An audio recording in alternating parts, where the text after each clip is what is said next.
তোমার এখানে আসা উচিত হয়নি। তুমি বাড়িতে যাও, বিকাশ বাবুকে আমি সান্ত্বনা দিয়ে বোঝাচ্ছি। আর হ্যাঁ, তুমি কাউকে কিচ্ছু বলো না, যাও। এরপরে যদি আমার মুখের জবাব দেয়, আমার পেছনে পাইচারি করে, তাহলে ম্যানেজার বলে কিন্তু আমি তাকে ক্ষমা করব না। আমি সব সহ্য করতে পারি না, অন্যায় সহ্য করতে পারি না। হাজার টাকা মাইনে পেলেও সে তোমার চাকর ছাড়া আর কিছু নয় বাবা, আর কিছু নয়।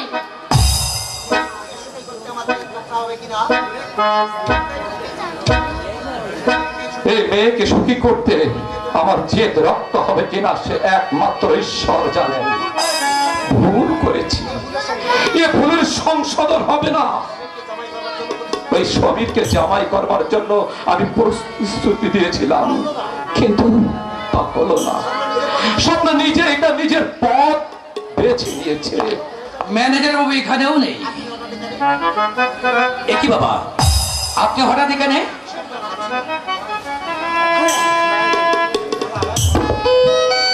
বিশেষ দরকার ছিল, কিন্তু আজ অফিসে না গিয়ে।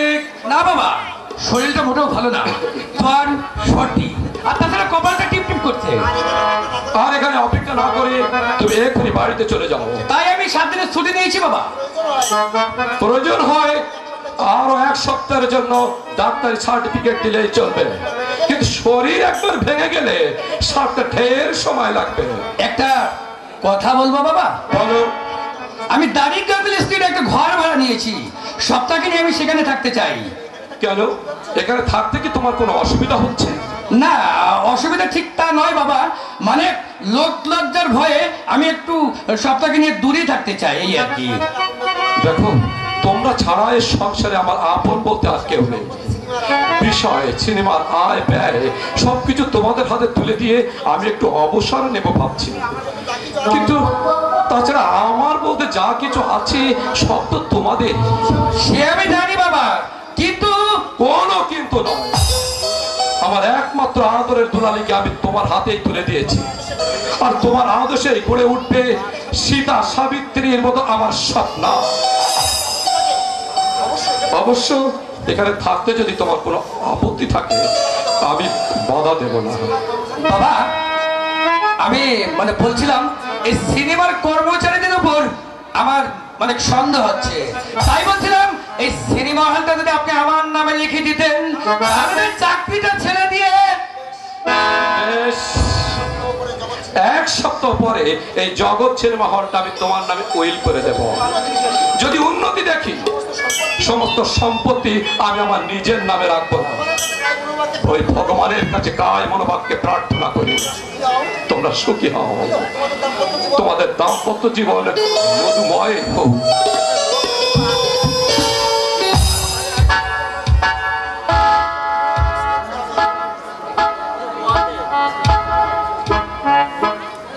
সিস্টেম করে খেলতে হবে সুরেশ চক্রবর্তী, তোমাকে সিস্টেম করে খেলতে হবে। সাধু সেজাদাই করে দেব ওই রশিদ বরঙ্গায়ের সমস্ত প্রপার্টি। আপাতত উপস্থিত বুদ্ধি দিয়ে আমি হস্তগত করব ওই জগৎ সিনেমা হল। তারপর ওই জগৎ সিনেমা হলের ম্যানেজার বিকাশ রায়কে আমি কান ধরে নামিয়ে দেব রাস্তায়। বিকাশ রায়, তুমি আমাকে ঘর দামাই বলে বারবার বিদ্রুপ করেছো। তোমার এই বিদ্রুপ করার শাস্তি শুধু অপমানই নয়, তোমাকে আমি ভাতেও মারব। তারপর ধীরে ধীরে গ্রাস করব তোমার ওই পাপ রোজগারের করার অট্টালিকা।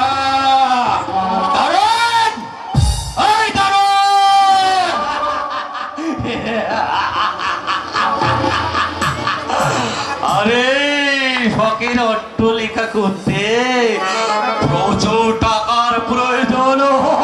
কি বলতে চাচ্ছেন আপনি?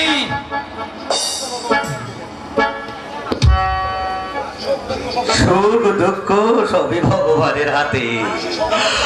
আরে এটা তুমি বুঝলে না? মানুষের সৌভাগ্যকে গ্রাস করে মানুষ কোনোদিন সুখী হতে পারে না। আপনি তাহলে আমাকে অ্যাডভাইস দিতে এসেছেন? আরে ব্রেনটা পাসওয়ার্ড হয়ে যায়। এটা নিশ্চয়ই অবান্তর নয়। আমি আপনার উপদেশ শুনতে আসিনি, আমি জানতে চাই অন্যায় ভাবে মানুষকে লাঞ্ছনা দেওয়া কি মানুষের ধর্ম? ও, তুমি তাহলে আমার কাছে কৈফিয়ত নিতে এসেছো। Very good, very good. আরে ওয়াইফের কথা শুনে মেজাজটা গরম না করে মাইন্ডটা ঠান্ডা করো, ভবিষ্যতে তুমি অনেক সুখ পাবে। সুরেন বাবু,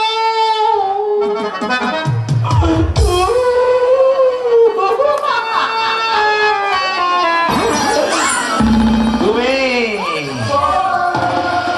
আমার কথাটা মনে রেখো। আমি হলাম বর্তমান এই হলের ম্যানেজার। আর আপনি আমার একজন বিজ্ঞান বাবু, আমি এই বাড়ির জামাই। আরে জামা তো মানে ঘর জামাই। Same dog. Shut up! বেরিয়ে যান, বেরিয়ে যান এখান থেকে। হুঁশিয়ার ছুঁড়ে যাবো। বেশি বাড়াবাড়ি করলে না ওই দারুণ দেখে তোমার মাথাটা একেবারে ফাটিয়ে দেব। তখন তোমার বাবা তোমাকে রক্ষা করতে পারবে না। বেশ, আমিও আপনাকে দেখিয়ে দেব কার ব্র্যান্ডের কত দাম। আরে পরের ঘরে যে বাস করে তার মতোই শুধু গোবর। Shut up, idiot! আমি বেশ বুঝতে পারছি আপনি স্বপ্নাকে বধূ রূপে ঘরে তুলতে পারেননি বলে আপনি আমার বিরুদ্ধে ষড়যন্ত্রের জাল বিস্তার করে রেখেছেন। কিন্তু কিন্তু আপনি এটা মনে রাখবেন, 1000 টাকার মাইনে পেলেও আপনি এই বাড়ির চাকর ছাড়া অন্য কিছু নয়। সুরেশ বাবু, কি বললে কথাটা? এই কথাটা তোমার দ্বারাই সম্ভব। আরে কুড়ে ঘর ফেলে যে শ্বশুরের রাজপ্রাসাদে ওঠে, আমি তাকে কুকুরে বলি। Shut up, idiot! এই idiot-এর পায়ে ধরে একদিন তোমাকে আমার কাছে নত জানু হতে হবে।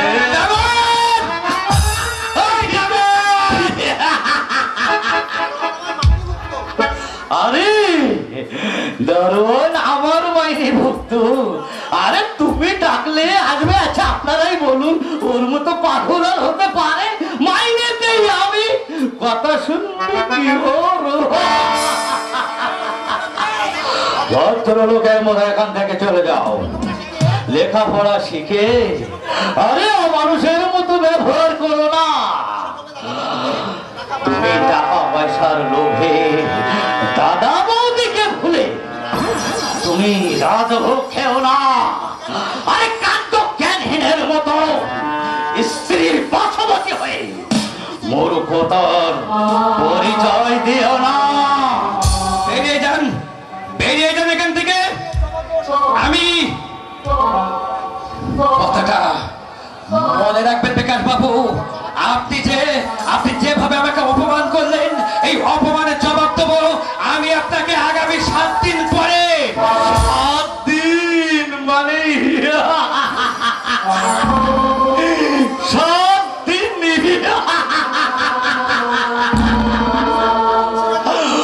শুনুন সুরেশ বাবু,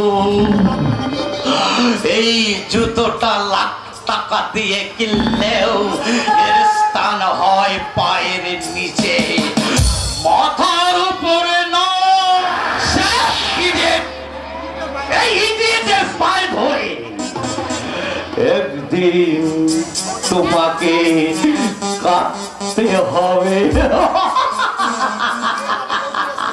যে দাদা বৌদির স্নেহ ছায়া বলে তুমি আজ হাসির তুফানে সাঁতার কাটছো, সেদিন তুমি বুঝবে তাদের মনে প্রাণে ব্যথা দেওয়ার শাস্তি কি ভীষণ, কি ভয়ঙ্কর। আমার মুখে মধু আর ভেতরে বিষ। আমার কথাটা তুই মনে রাখে। Yes!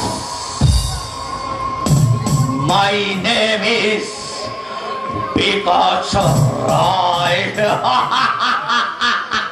সুযোগ যদি আমি পাই বুঝিয়ে দেব আমি কি মাল।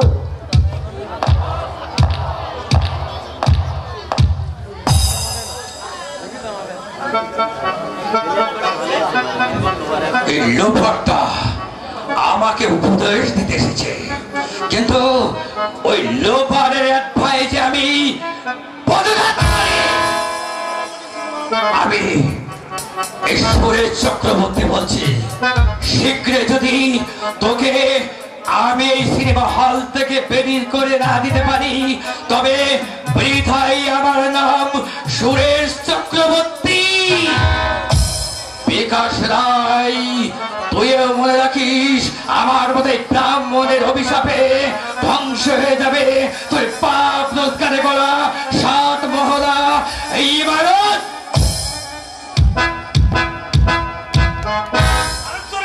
গোষ্ঠীর নিকুচি করেছে। কি হবে ইমারত বানিয়ে?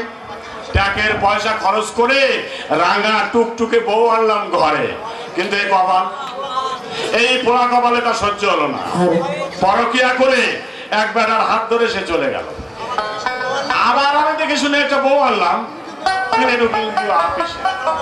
তাই তো বেলা 12টা বেজে গেল, গিন্নি আমার আজও এখনো বাড়ি আসছে না কেন?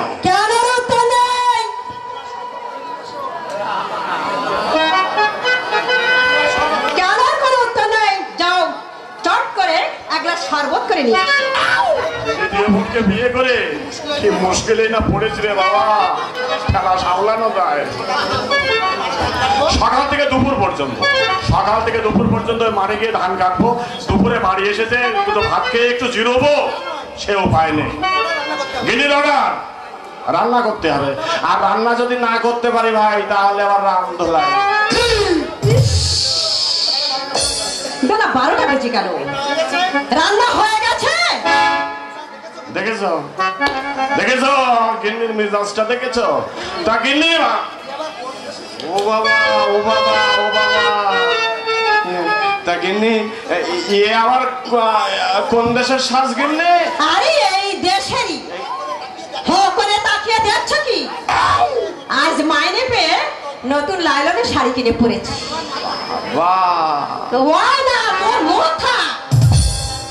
পেটে 1 ফোঁটা কালির দাগ নেই, শহরের মুখ দেখলে না, ঘরে বসে ভুড় করে তোমাকে টান মারলে চাষার পরিচয় দেয়া। শহরের ভালো মন্দ জিনিস দেখবার ভাগ্য চাই। বুঝেছ? আরে যাও তাড়াতাড়ি শরবত করে নিয়ে এসো। হ্যাঁ, সৌভাগ্য আমার, বুঝলে গিন্নি, সৌভাগ্য আমার। তাই তোমার মতো সতীকে আমি স্ত্রীর উপরে পেয়েছি। আমি কি তোমাকে ঠাট্টা করতে পারি? আমার পেটে নেই ভাত, পরনে জোটে না কাপড়, তবু সারা জীবন বসে বসে যে আমি তোমার এই ঠসকের পাহাড় দেখতে পাবো, সেটা কি কম কথা? আজ এখনো ভাত রান্না হয়নি কেন? সময় নেই। মাসে 10 টাকা রোজগার করার মুরুদ নেই, আবার মুখে বড় বড় বলি। আমার প্রতি মাসে ব্যাংকে 100 টাকা পড়ে, তাই বাড়ির সমস্ত কাজ তোমাকেই করতে হবে। না, আমি পারবো না। আজ আমার বয়স কি কম হয়েছে? আমার কোমর বেঁকে গিয়েছে। 1 কলসি জল পুকুর থেকে তুলে আনতে গেলে আমাকে 4 বার দম নিতে হয়। আচ্ছা, এই রান্না বান্না কি আমার দ্বারা সম্ভব? না, আমার মুখ্য স্বামী নিয়ে সংসার করা যাবে না দেখছি। মুখ্য বলেই তো আমি তোমার মতো অপসরাকে পেয়েছি। এই বুড়ো স্বামীর কোমরে পায়ে একটু তেল মালিশ করবে তা নয়, উনি গিয়ে ঢুকেছেন আপিসে। আরে না গেলে তুমি গিলবে না? ওরে বরাতে যা জোটে তাই গিলবো। হ্যাঁ, চাষির ঘরের বউ হয়ে সাজ দেখেছো? চাষির ঘরের বউ হয়ে এত সাজা বাহার কোথার থেকে আসে? এ সাজা তুমি কিচ্ছু বুঝবে না। দরকার নেই। শোনো গিন্নি শোনো, আমি তোমাকে স্পষ্ট কথায় বলে দিচ্ছি, তোমার এই গোড়ালি উঁচু জুতো, তোমার ওই ঘড়ি, আর ওই চোখে কালো চশমা, তারপরে আবার ঠোঁটের লিপস্টিক দেওয়া, খোপায় ওই ফুলের মালা দুলানো, এসব কিন্তু আমি একেবারেই পছন্দ করি না। হ্যাঁ আরে আজকাল এই সাজে ওই সমস্ত মেয়েরা অফিসে যায়। হ্যাঁ হ্যাঁ, অফিসে যায় সে আমিও জানি। তা তোমার অফিসটা কোথায় গিন্নি? 12 নম্বর সত্যপ্রিয়া রায় রোডে। রায়গলি। তা ওই রায়গলিতে তুমি কি কাজটা করো? অত কৈফিয়ত দিতে পারবো না, যা বলবো তাই শুনতে হবে। না না, আমি শুনবো না। ওই তোমার অফিস, তোমার অফিস কি তাও আমি বুঝি, আর ওখানে তুমি কি করো তাও আমি জানি। শোনো, কি শুনবো? আর তুমি ওখানে যেতে পারবে না। অফিসে কিন্তু আমাকে যেতেই হবে। যদি তোমার কোনো অসুবিধা হয় তাহলে তুমি আমাকে ত্যাগ করে চলে যেতে পারো, তবে এই বন্ধ ঘরে ওই বুড়োকে নিয়ে আমি কিছুতেই থাকবো না। বিদায় দেবো মানে কি রে? এই বাড়ির থেকে এক পা বেরোলে একেবারে কাস্তে কোপা করে ছাড়বো। হ্যাঁ, কি তুমি আমাকে মারবে? না না না না, মারবো কেন? তোমাকে মারা যায়? ওই সোনা রঙে কি আঘাত দেওয়া যায়? তোমাকে আমি ফুল দ্রব্য দিয়ে পুজো করবো? শোনো, ভালো কথা বলছি কিন্তু এইসব মেম সাহেবের পোশাক কিন্তু এখানে চলবে না। না না, আর দেরি করা চলবে না। আরে এই যে মিসেস, হ্যালো,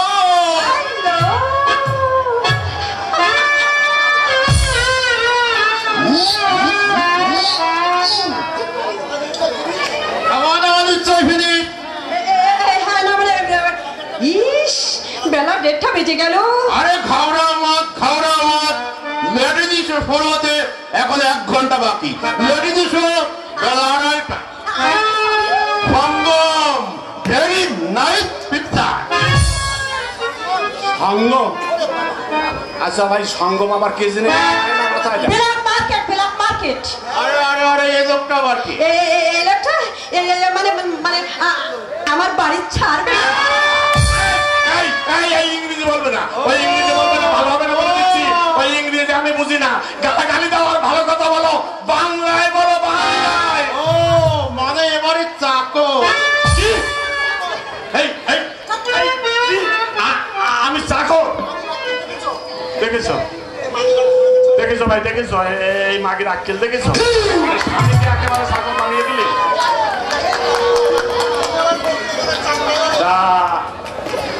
ও বাবা, বাসাধন, তুমি আবার কোন গগন থেকে উদয় হলে বাবা? ভদ্রলোকের সঙ্গে কিভাবে কথা বলতে হয় তা দেখছি তোমার জানা নেই। চলো এখনই গিয়ে আবার টিকিট কাটতে হবে। একটু অপেক্ষা করো, অনেকদিন পরে তুমি আমাদের বাড়িতে এসেছো। 1 কাপ চা না খাইয়ে তোমাকে আমি কিছুতেই ছাড়ছি না। হা করে ভাবছ কি? যাও 2 কাপ চা করে নিয়ে এসো। যাও যাচ্ছে গেলে যাচ্ছি। যাও। তবে কিন্তু শুধু চা নয়, ওই সঙ্গে টাটাও নিয়ে আসি। মানে বুঝলে না? আরে এমন কুটুম্বকে কি শুধু চা দিয়ে আপ্যায়ন করলে হয়? তো এই চায়ের সঙ্গে আমি টাটাও নিয়ে আসছি। মানে লাঠি চায়ের সঙ্গে ওই লাঠি গাছটাও আমি নিয়ে আসছি। হ্যাঁ, ওর কথা কিচ্ছু না করো না, ওর মাথায় একটু গন্ডগোল আছে। চা খেয়ে দুজনেই আমরা সিনেমায় চলে যাব। আচ্ছা, এমন চাকর এবারে না রাখাই ভালো। বুঝলাম তো, কিন্তু একটা কিছু চাকরি বাকরি না পেলে ওকে ছাড়ি কেমন করে? ও আচ্ছা আচ্ছা আচ্ছা, বড় সাহেবের সঙ্গে আমি কথাবার্তা একেবারে পাকা পড়ে এসেছি। খাওয়াবার কিছু নেই। যেদিন চাকরি হবে সেদিন তুমি হবে আমার।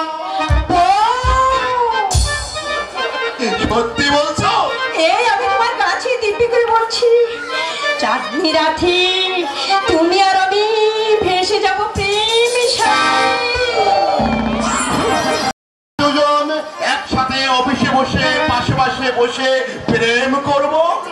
আচ্ছা সতী, তুমি নাচ জানো? হ্যাঁ জানি জানি, গানও জানি। গান জানো? হ্যাঁ জানি। সাবাস সাবাস। কিন্তু একটা কথা, এই পোশাক তোমাকে চেঞ্জ করতে হবে। এমা কেন? এই পোশাক তোমার ভালো লাগছে না? না না মানে? তোমার তো চেহারার একটু সেজে গুজে এই সকলের সামনে দাঁড়ালে সবাই ভাববে একেবারে 16 বছরের মা। তাই বলছি এই পোশাক তোমার মোটেও ভালো লাগছে না। আচ্ছা আচ্ছা, তাহলে কি পোশাক আমার পরতে হবে? সালোয়ার কামিজ। এ বাবা, এত টাকা তো আমার কাছে নেই। আচ্ছা নাই বা থাকলো, আমি দেবো, আরো তো আছে। আউটডোরের জগতে চলাফেরা করতে গেলে একটু ভালো মানের পোশাক আশাক পরতে হয়। তাছাড়া পুরুষদের মনোরঞ্জন করতে তোমাকে কত কিছু সাজতে হবে। সত্যি? হ্যাঁ, আমরা দুজন হাতে ধরা লেক পার্ক সিনেমায় যাবো, তুমি নাচবে আর আমরা দুজনে একসঙ্গে গাইবো। ও বন্ধু, তুমি এতদিন কোথায় ছিলা লুকাইয়া? তোমার আশায় ছিলাম আমি বন্ধ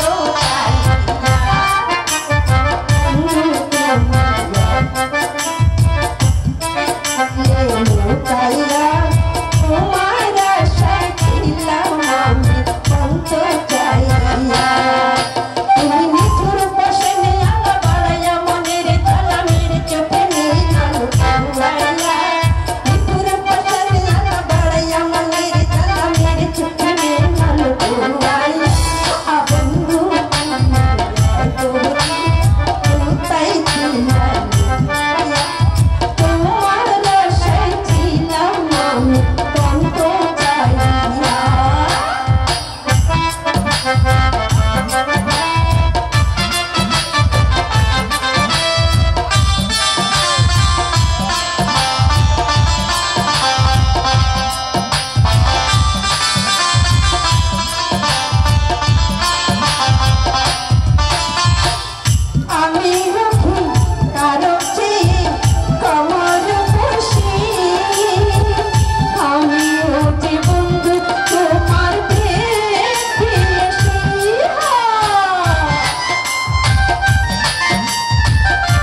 ছেড়ে দিলে যে? তোমাদের এই রকম সকম দেখে আমার মাথায় ননসেন্স! এই, এই, সর! এই বলেছি না ইংরেজিতে গালাগালিতে একদম মেরে কিন্তু তক্তা বানিয়ে দেবো। এই, বিলালদা, চলো। আপ টু ডেট পরিবেশে ছাড়বেন না বুঝি, শিগগিরই তাকে ত্যাগ করা উচিত। Yes, yes. এসো এসো, আমরা বেলা 2 বেজে গেছি, আমরা আর দেরি না করে রেস্টুরেন্টে গিয়ে চা খেয়ে নেবো। তাড়াতাড়ি তুমি চলে আসো। হ্যাঁ, তাই চলো, তাই চলো। দাঁড়াও দাঁড়াও হে ছোকরা, কিছু বলবে? হ্যাঁ তা তো বলবোই। তা কতদিন ধরে চলছে কি? তোমাদের এই পিটিশ পিটিশ মানে মানে ওই মালের সঙ্গে তোমার কতদিনের পরিচয়? আরে বেশি দিনের নয়, বেশি দিনের নয়। মেয়েটি খুব ভালো মেয়ে। প্রথম দেখায় আমার সাথে তার ভালোবাসা হয়েছে। ও আমাকে বিয়ে করবে বলেছে, ম্যারেজ করবে বলেছে। এই গ্যারেজ করবে? তা কোথায় গ্যারেজ করবে? আরে বেটা, গ্যারেজ নয়, ম্যারেজ ম্যারেজ, বুঝলো? তার মানে সতী আমার ওয়াইফ হবে। ওয়াইফ মানে তো ইংরেজি কথা, ইংরেজি কথা। তবে তবে তবে এই ইংরেজিটা আমি জানি, এই ইংরেজিটা আমি জানি। ওয়াইফ মানে তো তার মানে আমার বউ ওর হবে। ওরে বাবা, ওরে বাবা, আমার কি হলো, আমার কি হলো? এখন আমি কোথায় যাবো, কি করব, কি করব, আমি কি করব? আমি কি গলায় দড়ি দিয়ে মরবো না পিস খাবো? আমি কিছুই খাবো না। ওর সন্ধান না পেলে আমি কোনো কিছুই মুখে করবো না। তা কি হলো রমেশ ভাই, তুমি আবার এই গরিবের দুয়ারে কি মনে করে? সর্বনাশ হয়ে গেছে দাদা, সর্বনাশ হয়ে গেছে। দেবেশটাকে খুঁজে পাওয়া যাচ্ছে না। বাড়িতে ঝগড়া করে সে বুঝি না, সুরেশ দাদাকে না জেনে বিয়ে করেছে, তাই বড় আফসোস। কষ্ট করে যে দাদা মাথার ঘাম পায়ে ফেলে ভাইকে মানুষ করেছে, সেই ভাই আর দাদার ব্যথা বৌদুর ছেলেও মায়া মমতা ভালোবাসা বিসর্জন দিয়ে সোনার সংসারটা অতল সাগরে পড়ে দিয়েছে। যুগের ধর্ম, বুঝলে রমেশ ভাই, এসব হচ্ছে যুগের ধর্ম। নইলে আমার বিয়ে করা স্ত্রী সেও আজ বড় হয়ে যায়। বলি তুই একটা হলো কি আল্লাহর কি বিচার? ভাই, ও তাদের করুণার তোলাদি আমার হৃদয় করে গেল। আমি চুপ করে থাকতে পারলাম না। আজ ওদের স্ত্রী পুত্র আজ 3 দিন অনাহারে। সর্বনাশ, সর্বনাশ রমেশ ভাই, তাহলে যে না খেয়ে মরে যাবে। ওই দেবেশ একদিন আমার অনেক উপকার করেছিল রমেশ ভাই। রমেশ ভাই, তুমি এক কাজ করো, এই 20টা টাকা নাও, তুমি ওই দেবেশের স্ত্রীর হাতে দেবে। হ্যাঁ হ্যাঁ হ্যাঁ দেব। শয়তান ভাইয়ের আঘাতে ওই সোনার সংসারটা জ্বলে পুড়ে চারখার হয়ে গেল। আজ দুটো অন্যের জন্য তাদের এই দুনিয়া থেকে চিরবিদায় নিতে হবে। তুমি দেবেশের সন্ধান করো। না, আমি আর চুপ করে থাকবো না। তাদেরকে খুঁজে না আনলে তারা সবাই পাগল হয়ে যাবে। এই বিপদে আমি যদি তাদের সাহায্য না করি, তাহলে খোদা তারা দরবারে আমাকে শয়তান বলে পরিচিত হতে হবে। যার অন্যকে আজ মানুষ হয়েছি, তার মান রক্ষায় আমি আমার বুকের তাজা রক্ত ঢেলে দিতে প্রস্তুত। তাই যাও রমেশ ভাই, তুমি তাই যাও। এই বিপদে তুমি ওদের রক্ষা করো। হ্যাঁ, রক্ষা করব। হাসি কান্না দুঃখ নিয়ে এই দুনিয়া ভাই, ক্ষুধা তারার বিচারে তারা আজ গৃহহারা সর্বহারা পথের পাগল। আমি যতটুকু পারি 2-4 পয়সা দিয়ে তাদেরকে সাহায্য করব। আর ওই নিষ্ঠুর ভাইকে যদি কখনো কোনোদিন আমি আমার সামনে পাই, তাহলে ওকে এমন সাজা দেব যার কাহিনী এই সংসারের বুকে উজ্জ্বল হয়ে থাকে। পারবে রমেশ ভাই? আমি মুসলমান হলেও মানুষ ওই সুরেশের মতো বেঈমান নই। শয়তানকে শাস্তি না দিলে এই শান্তির দুনিয়ায় যে বাজ পড়বে। খোদার দোয়ায় এই রাফেলের রক্ত মানুষের দোয়ায় কাজে লাগবে। ভাইজান, সহস্র বিবাদ হলো ভুলে যাব না